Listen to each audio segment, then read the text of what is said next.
نمایاں عزت، شرف اور وقار رکھنے والی شخصیت کے ساتھ تعلق ہے اس مہینے کا۔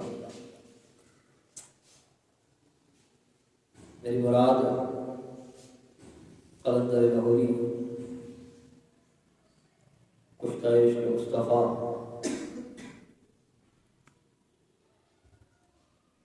اور حکیم الامت علامہ ڈاکٹر محمد اقبال رحمہ اللہ تعالی علیہ۔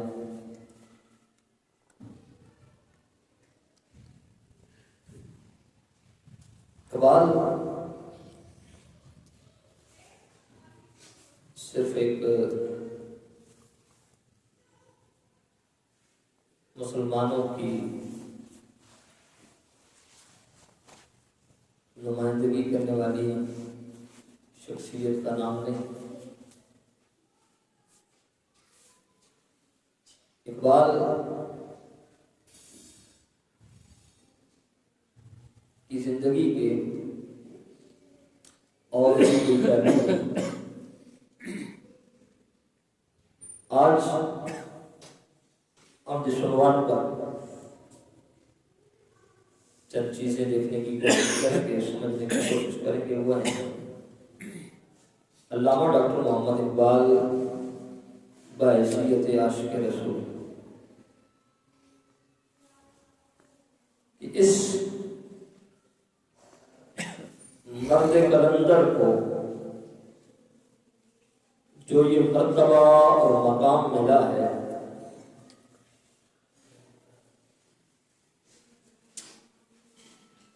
تو اس کا سبب کیا ہے؟ دنیا میں بڑے بڑے سیاستدان بھی آئے، دنیا میں بہت بڑے نامور اور مشہور و معروف لیڈر بھی جنم لیتے رہے، لیکن جو پذیرائی اللہ نے اقبال کو عطا کی وہ کسی اور کو عطا کیوں نہیں ہوئی؟ بالخصوص شعروں کی دنیا میں دیکھ لیں، شعراء میں غالب اس کا مرتبہ اور مقام کسی سے کم نہیں تھا، اور خود اقبال سے بھی کسی نے پوچھا کہ اے اقبال، کیا بات ہے کہ دنیا بولتی ہے، ان کی باتوں کے اندر اثر نہیں ہوتا، لوگ شعر لکھتے ہیں ان کو وہ پذیرائی نہیں ملتی، لیکن اقبال تیرے منہ سے بات بعد میں نکلتی ہے، اسے درجہ قبولیت پہلے مل جاتا ہے، اس کی وجہ کیا ہے؟ تو قلندر لاہوری اقبال نے کہا تھا کہ میرے لب سے نکلے ہوئے لفظوں کو جو پذیرائی ملتی ہے وہ بھی در مصطفیٰ کی خیرات ہے، وہ بھی سیدہ طیبہ طاہرہ سیدہ فاطمہ سلام اللہ علیہا کے بابا جان کے قدموں کی خیرات مجھے ملتی ہے، کیونکہ اس لیے اقبال کہتے ہیں کہ میں نے زندگی میں مصطفیٰ کی ذات پر 1 کروڑ سے زیادہ مرتبہ درود پاک بھیجا ہے، درود پاک کا نذرانہ 1 کروڑ سے زیادہ مرتبہ میں نے حضور کی بارگاہ میں پڑھا ہے۔ فرمایا اس درود کی برکت ہے کہ اقبال کی زبان سے بات بعد میں نکلتی ہے، اللہ تعالیٰ اس کو درجہ قبولیت پہلے عطا فرماتا ہے، اس کو قبولیت عامہ اس طرح مل جاتی ہے کہ یہ مصطفیٰ کے درود کی برکت ہے۔ تو اقبال نے اپنے خطوط کے اندر بھی لکھا کہ اگر تم چاہتے ہو، اگر تم یہ خواہش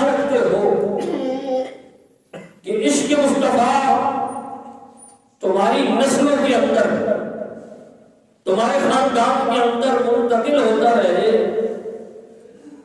تو اپنے بچوں کی تربیت میں انہیں درود سکھاؤ، انہیں درود پڑھنے کا عادی بنا دو۔ اقبال کہتے ہیں اگر تمہاری نسلوں کے اندر یہ درود پڑھنے والی عادت رائج ہو گئی تو فرمایا کہ تمہارے خاندان سے، تمہاری نسلوں کی دلوں سے کوئی عشق مصطفیٰ کی شمع کو بجھا نہیں سکتا۔ قلندر لاہوری اقبال رحمہ اللہ تعالیٰ علیہ حضور علیہ السلام کے عشق کا اور حضور علیہ السلام سے محبت کا جو وافر حصہ حاصل کیا، یہ اللہ تعالیٰ نے آپ پر خصوصی کرم کیا تھا۔ اور ایک بات خود اپنے اشعار کے اندر بیان فرماتے ہیں، ارمغان حجاز قلندر لاہوری کا وہ مجموعہ کلام ہے جس کے اندر اقبال نے فارسی اور اردو کے کلام کو جمع فرمایا۔ اقبال فرماتے ہیں کہ جہاں از عشق و عشق از سینہ دوست، اب یہ بات حضور علیہ السلام کی بات کر رہے ہیں، کہتے ہیں کہ یا رسول اللہ یہ دنیا عشق کے دم قدم سے قائم ہے، اس دنیا کا وجود عشق پر قائم ہے۔ اور یہ اقبال کا اشارہ اس حدیث قدسی کی طرف تھا کہ کنت کنزا مخفیا، کہ اللہ تعالیٰ فرماتا ہے میں چھپا ہوا خزانہ تھا، فاحببت تو مجھے محبت ہو گئی۔ فرمایا کہ یہ دنیا عشق ہے، جہاں از عشق ہے، یہ دنیا عشق ہے۔ اور فرمایا عشق کا سینہ دوست، اور یہ جو عشق کی ساری خیرات یا رسول اللہ یہ آپ کے سینے کے صدقے سے ملتی ہے، یہ اللہ تعالیٰ آپ کے سینہ سے ساری کائنات کو عطا کرتا ہے۔ اور یہ جو عشق ہمیں حاصل ہوتا ہے، اقبال کہتے ہیں یہ اس سینے سے حاصل ہوتا ہے جس کو میرے رب کے قرآن نے علم نشرح لک صدرک کہہ کے جس سینے کی عظمت کو بیان کیا ہے، یہ اس سینے کا فیض ہے۔ فرمایا یا رسول اللہ جو عشق سارے جہان کے اندر موجود ہے، یہ آپ کے سینہ پاک کا فیض ہے۔ اور آگے فرماتے ہیں سرور از میں درینہ توست، فرمایا کہ اس کا سرور جو عشق اور مستی کا ہے توحید اور اسلام کی میں کی وجہ سے، یعنی عشق و مستی کے اندر، عشق کے اندر جو مستی اور سرور ہے، فرمایا وہ ویسے نہیں آیا بلکہ جو آپ نے درس توحید دیا اور اسلام کا جو میسج اور پیغام آپ نے امت مسلمہ تک پہنچایا، فرمایا یہ اسی عشق کی مستی ہے، یہ اسی عشق کا سرور ہے۔ اور فرمایا کہ یہ جو عشق مصطفیٰ کی شمع ہے یہ اس کا فیضان ہے۔ فرمایا توحید اور اسلام کی جو میں ہے یہ سارا سرور اس کا ہے، یہ ساری مستی اس کی ہے۔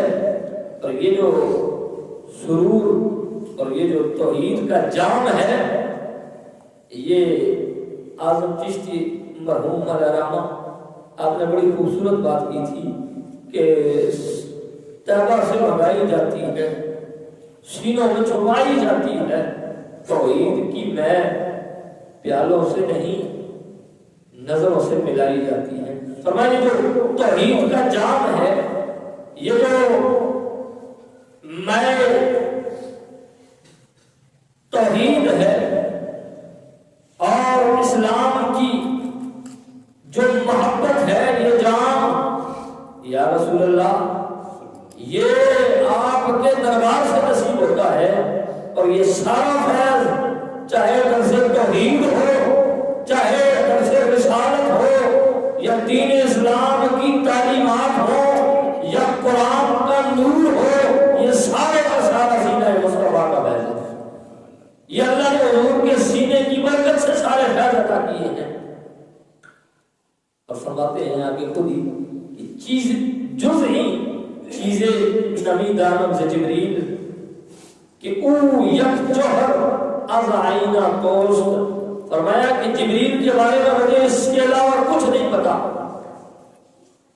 ہم تو رب کو بھی پہچانتے ہیں تو حضور کی نسبت کی وجہ سے، ہمیں رب کی معرفت بھی حاصل ہوئی تو حضور کے صدقے سے. فرمایا ہم جبریل کے بارے میں کچھ نہیں جانتے، ہمیں جبریل کے بارے میں کوئی پتہ نہیں تھا کہ جبریل کون ہے، اس کی حقیقت کیا ہے، اس کی شکل و صورت کیا ہے، اس کو اللہ نے کیا مرتبہ اور مقام عطا فرمایا، ہم کچھ نہیں جانتے تھے. بس اتنا پتا ہے کہ جبریل کی نورانیت آپ کے آئینے کی ایک جھلک نظر آتی ہے. آپ کو جو حسن کا آئینہ رب نے عطا کیا ہے، آپ کو جو اللہ نے آئینہ بنایا ہے، اس آئینے کی ایک جھلک جبریل کا حسن نظر آتا ہے. فرمایا ہم جبریل کے بارے میں اور کچھ نہیں جانتے، بس اتنا جانتے ہیں کہ جبریل کو بھی جو خیرات ملی ہے آپ کے دربار سے ملی ہے. جبریل بھی جس درد سے فیوز و برکات لیتا ہے وہ بھی آپ کے سینہ اطہر کا صدقہ ہے. اور اللہ تعالیٰ نے آپ کو جو حسن بے مثال عطا کیا اور حسن و جمال کا جو شاہکار آپ کو بنایا، فرمایا جبریل بھی اس حسن و جمال کی ایک کرن نظر آتے ہیں. اور پھر آگے خود ہی کمال اس چیز کو واضح کر کے فرمایا بکو تو گدار یک نواز مرا این ابتدا این انتہا بس. اقبال کہتے ہیں کہ آپ کے پوچھا مبارک میں ایک نغمے کا گداز کافی ہے. سوز و گداز کے ساتھ عشق اور وارفتگی میں محبت کے ساتھ آپ کے کوچے کا ایک نغمہ ہی کافی ہے. اور فرمایا میرے لیے یہی ابتدا یہی انتہا کافی ہے کہ آپ کے عشق کے اندر محو ہو کر آپ کے در دولت پر حاضر ہو کر فرمایا اقبال کو اور جہان کی کوئی چیز نہیں چاہیے، بس آپ کے قدموں میں ادب و احترام کے ساتھ آپ کے روضہ پر حاضری ہو جائے اقبال کی. تو فرمایا یہ سب سے بڑی سعادت ہے اقبال کے لیے. خرابے جمرت آن رند پاکم خدا را گفت مارا مصطفیٰ بس. وہ کہنے لگے کہ میں اس پاک فطرت رند کی جمرت پر قربان نہ جاؤں، اس کی عظمت پر میں قربان نہ ہو کہ جس نے خدا سے بھی کہا. تو کہنے لگے کہ ہمیں رسول کافی ہے، ہمیں رسول اللہ صلی اللہ علیہ وآلہ وسلم کی ذات کافی ہے. ہمیں خدا تک رسائی لینی ہو تو بھی رسول کی ذات سے لیتے ہیں. ہمیں اگر قرآن سمجھنا ہو تو بھی رسول سے سمجھتے ہیں. ہم اگر اسلامی تعلیمات کو سمجھنا چاہیں تو بھی در مصطفیٰ پر آ کر حضور سے اسلامی تعلیمات سمجھتے ہیں. فرمایا جو چیز بھی جس چیز کی بھی ہمیں معرفت چاہیے ہو، ہم معرفت حاصل کرنا چاہیں، فرمایا بس ہمارے لیے رسول کی ذات کافی ہے. ہمیں خدا کی معرفت کے لیے رسول کی ذات کافی ہے. ہمیں قرآن سمجھنے کے لیے رسول کی ذات کافی ہے. ہمیں اسلامی تعلیمات کو سمجھنے کے لیے اس پر عمل کے لیے رسول کی ذات کافی ہے. ہمیں اگر نماز کے طور ادوار معلوم نہیں تو رسول کی ذات کافی ہے. ہمیں اگر شریعت کے مطابق اٹھنا بیٹھنا چلنا بولنا لین دین کے معاملات نہیں آتے تو ذات مصطفیٰ ہمارے لیے کافی ہے. اقبال کہتے ہیں بس اگر مصطفیٰ کی ذات سے تعلق تمہارا ٹھیک ہے تو پھر تمہیں کسی اور در پہ جانے کی ضرورت نہیں ہے. اس لیے تو بریلوی کے شہنشاہ امام محمد رضا نے کہا تھا کہ جو تیرے در سے یار پھرتے ہیں در بدن یوں ہی خار پھرتے ہیں. تو میں یا رسول اللہ جو آپ کے گھر پر آ کر بیٹھ گیا، جو آپ کے قدموں میں خیرات لینے کے لیے چلا آیا، اور یہ کوئی دربار کوئی عام دربار تو نہیں ہے نا. یہاں اس دربار کی تو یہ شان ہے کہ جبریل امین جیسا فرشتہ بھی ہاتھ باندھ کر کھڑا ہوتا ہے. اور بڑی خوبصورت الحاظ عبدالستار نیازی نے بات کی تھی کہ اس درد سوالی بھی دیکھے کہ بڑے دیکھے جبریل جائے جن سے ہاتھ باندھ کے کھڑے دیکھے. اور میں یہاں تو جبریل بھی ہاتھ باندھ کر کھڑا ہوتا ہے. یہاں تو جبریل بھی ادب و احترام کی مجسم تصویر بن کے کھڑا ہوتا ہے. فرمایا اگر تمہیں نبی مل گیا، حضور مل گئے تو پھر سمجھو کہ سب کچھ مل گیا. اور حضور کی ذات حاصل ہو گئی، حضور کا فیضان مل گیا تو پھر سمجھو کہ سب کچھ مل گیا. اور اگر دامن مصطفیٰ ہاتھوں سے نکل گیا، اگر حضور کی نسبت کا پٹا تمہارے گلے سے نکال دیا گیا تو پھر تمہارے کھاتے میں رہتے ہی کچھ نہیں. اقبال کو چھوڑ کے چلا گیا. وہ تو کلندر آدمی تھا نا. لوگ تو داڑھیوں کی باتوں میں پڑے ہوئے ہیں. میں یہ نہیں کہتا کہ اقبال نے اچھا کیا تھا کہ داڑھی نہیں رکھی, لیکن اگر یہ کسی کو نے داڑھی رکھی, اقبال نے نہیں رکھی تھی. اقبال نے 1 کروڑ مرتبہ حضور کی ذات پر درود بھی تو پڑھا تھا, پر تو بھی پڑھ. یہ کوئی بات ہے کہ آپ داڑھی اس میں نہیں رکھتے, یہ اقبال نے نہیں رکھی تھی. اچھا اقبال نے داڑھی نہیں رکھی تھی تو 1 کروڑ مرتبہ اس نے حضور کی ذات پر 1.25 کروڑ مرتبہ اس نے حضور کی ذات پر درود بھی تو پڑھا تھا, تو پڑھنا تھا. اقبال کو لندن میں جا کر تیری تو یہاں اگر کوئی عورت میک اپ کر کے گھر سے نکلے تو تیری گالیں ٹپکنا شروع ہو جاتی ہیں. اقبال وہاں سے ہو کر آیا تھا, لندن سے اور امریکہ اور یورپین ممالک سے ہو کر آیا تھا, اور اقبال وہاں سے ہو کر آیا کہ جہاں پہ حیائی ہر طرف راج کرتی تھی, تیری یہاں آنکھیں پھٹ جاتی ہیں. اقبال وہاں کہتا ہے کہ خیرہ نہ کر سکا مجھے جلوہ دانش فراق, سرما ہے میری آنکھ کا حق مدینہ و نجف. فرمایا میں وہاں گورے اپنے حسن کے جال پہ کھیل کر بیٹھے ہوئے تھے. کوئی حسن بے نقاب ادھر سے ادھر جاتا تھا, کوئی حسن بے نقاب ادھر سے ادھر آتا تھا. اقبال تو نے نظر اٹھا کر دیکھا کیوں نہیں, اقبال تیری نظر کیوں نہیں اٹھی؟ فرمایا مجھے یہ حسن نہیں حیران کر سکا, اس کی وجہ یہ ہے کہ اقبال کی آنکھوں کا سرما یا مدینے کی مٹی ہے یا مولا علی کی شہر نجف کی مٹی ہے. اس لیے اقبال نے کسی کی آنکھ کی طرف اقبال نے کسی کی طرف آنکھ اٹھا کے دیکھا بھی نہیں ہے. تو پھر اقبال کے پیچھے ہی چلنا ہے تو چلنا. اگر داڑھی اقبال کے کہنے پہ نہیں رکھی کہ اقبال نے نہیں رکھی تھی, تو اقبال نے 1 کروڑ مرتبہ حضور کی ذات پر درود بھی پڑھا تھا. پڑھنا اقبال نے بھی حیائی کو جڑ سے اکھاڑ کر پھینک دیا تھا, پھینک کو نہ. اقبال نے ساری ملازمتیں ساری نوکریاں, اقبال کو ایک بہت اعلیٰ قسم کی پوسٹ انگریز کے دور میں دی جا رہی تھی. یہاں تو بچیوں کے سودے ہو جاتے ہیں, پتہ نہیں کیا کیا بک جاتا ہے. لیکن اقبال کو کہا گیا کہ تمہیں یہ پوسٹ اس شرط پر دی جائے گی کہ تمہاری بیوی حجاب پہن کر نہیں جائے گی, تمہاری بیوی کو بے نقاب ہو کے آنا پڑے گا. اقبال کہنے لگا مجھے ایسی بے غیرت والی بے غیرتی والی نوکری نہیں چاہیے کہ جس میں اپنی بیوی کا حسن بے نقاب کر کے اقبال حرام کے پیسے کھاتا رہے. فرمایا وہ نوکریاں تم پاس رکھو, اقبال کم پہ گزارا کر لے گا لیکن اپنی غیرت کا سودا نہیں کرے گا. پھر اقبال نے جب غیرت کا سودا نہیں کیا تو پھر ایک وقت آیا کہ مدینے سے جماعت کے لیے حضور انتظار کرتے ہیں, جب تک اقبال نہیں آتا جماعت کھڑی نہیں ہوتی. انشاءاللہ میں واقعہ تفصیل سے بتاؤں گا کہ جب تک اقبال جماعت میں شامل نہیں ہوتا تب تک حضور جماعت کھڑی نہیں ہونے دیتے. تو دوستان نے بہت مقرر لاہوری نے بڑی خوبصورت بات کی. فرمایا کہ دیکھو یہ چیز تم کیا سمجھتے ہو؟ فرمایا حضور کی ذات ہمارے لیے کافی, اور مانگتا تو وہ مانگے نا, آگے پیچھے منہ تو وہ مانے جس کے پاس کچھ نہ ہو, جس کے گھر کے اندر کچھ نہ ہو, جس کے گھر کے اندر دولت کی انبار لگے ہو. وہ اگر آگے پیچھے مانگے تو اس کو کہتے ہیں بدنصیب. کہ گھر کے اندر دولت کی انبار ہے اور وہ کسی نے بڑی خوبصورت بات کی تھی کہ اغیار سے مانگتے پھرتے ہیں مٹی کے چراغ. اغیار سے مانگتے کبھی امریکہ, کبھی جناب یورپ, کبھی انڈیا, کبھی اسرائیل, کبھی چائنا, کہاں کہاں منہ مانگنے کے لیے اور کس کس ذلت کا سامنا کرنے کے لیے چلے جاتے ہیں. فرمایا اغیار سے مانگتے پھرتے ہیں مٹی کے چراغ, اور گھر کے خورشید پہ ڈال دیے سائے ہم نے. فرمایا گھر کے اندر پورا سورج بنا ہوا ہے, اس سورج کو چھپائے رکھا ہے, اور باہر سے مٹی کے چراغ مانگتے ہیں.